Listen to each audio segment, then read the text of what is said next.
Have you ever felt emptiness in your life? You know, that aimless feeling, that lack of purpose and meaning? I'm only asking because I've also felt that way for the longest time. And this is my story of how I was able to take that feeling and make a video game about it. What's up? What's good? What's happening? My name is Arn and I'm an indie game developer. First of all, I don't claim to be the most inspiring. I'm not some self-made gazillionaire, nor am I a renowned life guru. I'm a nobody. But what I know and understand are the feelings of emptiness, self-doubt, and fear. Basically everything that makes you feel inadequate, especially in the face of social media where everyone's best self is right in your face. But anyways, let me tell you the story. I'm gonna start with my failure. So I released my first game during the pandemic back in 2020. During the lockdown, I found myself with a lot of free time, so I decided to create one with my friend. We worked on the game for 3 months. We titled it Fade, which is a 2D isometric horror game. Now that I think about it, it was a very ambitious project for our first title. So how did the game do? We failed. The game was a buggy mess, but there's a lot of games with a lot of bugs. I think where we made the biggest mistake is that we didn't do any marketing, so we only got 2 reviews. It was absolutely very disheartening. After that, I took a break from game development so that I can recoup my mental state. But after about a few weeks, I started playing with another idea. I started watching Let's Play of games like Firewatch, Ori and the Blind Forest, Journey, The First Tree, and Gris. You know, simple games that told compelling narratives along with beautiful level designs. It inspired me to make a game that's very close and very familiar to me, which is perfect because at that time I really felt empty. And I was also doing a lot of self-reflection. I was asking myself, can I really become a successful independent game developer? At the time, I prided myself and attached a lot of my identity to being an independent game developer. And my biggest fear was that if I wasn't a game developer, I wouldn't know who or what I am. Fortunately, I'm not one to wallow in sadness and regret. If anything, those feelings just fuel me, despite my cynicism. Then it dawned on me, how many people feel this way? How many people feel anxious, empty, and afraid? Since I was already feeling that way and I wanted to make a game that's familiar and personal to me, why don't I just make a game about how I feel? I can only draw inspiration from my own experience. After a few weeks of thinking of ideas and writing, I was able to come up with a story about Liam, an ordinary office worker who's unhappy with the lack of fulfillment in his life. Even though he has a good job, a nice place, and can afford most things, because of his trauma, because of what he experienced in his past, he can't help but stay up late in the night feeling lost and regretful. Basically, the premise of the story is, what would your life be if you're able to conquer your fears, calm your anger, and fill the cold void that you feel with purpose, meaning, and hope?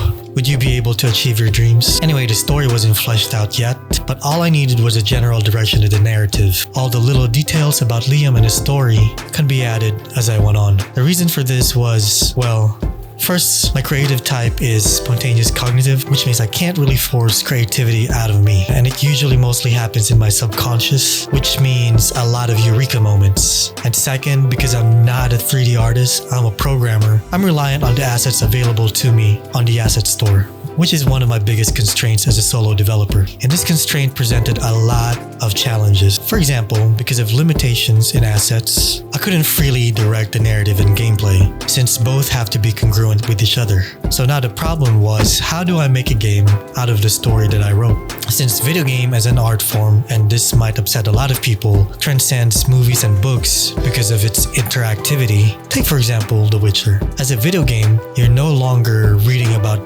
Geralt, nor are you watching Geralt. You're Geralt in a 3D world interacting with the world. So how will I allow the player to play as Liam and have them conquer Liam's fears, calm his anger, and fill the cold and lonely void that he feels with purpose, meaning, and hope? And another question that I had to ask was, what type of game will it be? Because I'm a solo developer, I am very limited in my resources and manpower. Ideally, if I can make a game, I'd like to make an RPG. But with my resources and manpower, as a solo developer, I don't think I'll be able to make a very good RPG. And I don't want to spend a lot of time making a subpar RPG or less than subpar RPG. I also have to think about my ROI because I'm not only a developer, I'm also a businessman. And to continue doing what I want to do, I need money to live and money to fund my projects. So those are the things that I have to consider while making a video game. But anyways, after contemplating for a long time about what type of video game I can make to meet my unideal ROI, make a decent game with all the resources available to me, I decided to make a puzzle platforming game that told an emotional journey. Liam's negative emotions will be represented as 3 different levels that he needs to overcome. See, I'm not one to spend a lot of time planning everything. As long as I know what the general direction is, I tend to just start, learn, and adapt as I go on. So in March of 2021, I started development. First thing I worked on was a character controller, which is how you make a 3D model move and animate through keyboard input or controller input. To get started, I went on the Unity Asset Store, bought a 3D character model that's low poly. I'm doing low poly because it's an indie game, and games of higher graphic fidelity is a lot harder to develop and optimize. After buying the 3D character model and downloading it on Unity, I went on a site called Mixamo and I downloaded some animations to be used in my game. After that, I rigged the 3D model and I coded the logic for the character controller. I added walking, running, jumping, and climbing mechanics. And once I was finished, I also coded camera logic to allow it to follow the player. And I also added logic so that whenever the camera is too close to an object or a wall, it wouldn't just clip through. It would just zoom in on the player instead. I could have easily used a Scene Machine, which is a Unity preset or plugin, but I've never coded a camera logic before, so I wanted to try something I've never done before. After the player character was fully functional, I wanted to do something different and take a break from coding. And luckily, because game development involves so many things, I can pick and choose to do something different almost every time, which is what I like about game development. What I wanted to do was design the first level. I had no idea what I wanted in particular, but I know once I get started, things would come to me and I'll be able to design something. Anyways, I started to scour the Unity Asset Store for some low poly environmental assets. I found and bought a few good ones, and once I downloaded those assets in Unity, I created a terrain object of size 500 meters by 500 meters, which is what the player will use to traverse on. After that, I sculpted the terrain to my liking, and then I added textures to be used as soil texture, rock texture, and grass texture. Now all that's missing are the foliage, which I populated the level with. Now the problem was, like I said, I'm not an artist, I'm a programmer. So what I designed ended up looking like absolute garbage. And if I want to make a game like Firewatch and Journey, I'll definitely have to level up my skills. So I quickly looked for tutorials and study materials on how to make a game look good on Unity. And thank God for Google and YouTube, I was able to find some. So I took my time and studied for a few days. I was able to learn about color theory, lighting in Unity, post-processing, and visual optimization. This took some time, but I was able to learn a lot of things, and I was able to use that knowledge to make the level look a lot better. Here, I'll just show you instead.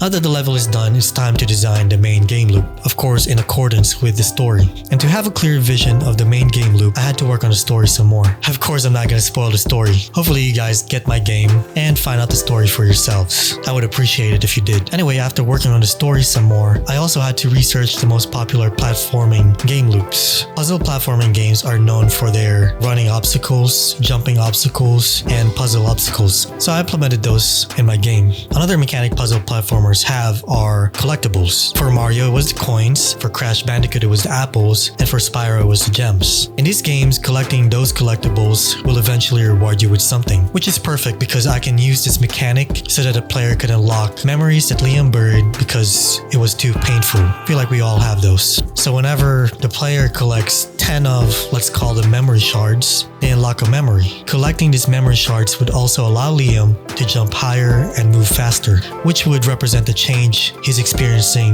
gameplay-wise, as if he's becoming more confident and more courageous. The ending of the story would also be determined by how many memory shards the player collects throughout the game, because the more shards the player collects, the more memories Liam unlocks. The more memory Liam remembers, the more change he experiences, which results in a better ending. These memory shards are also a good way or a good incentive for the player to explore the map. So to implement this mechanic, I had to write logic. I created a new class called Shard Tracker Logic.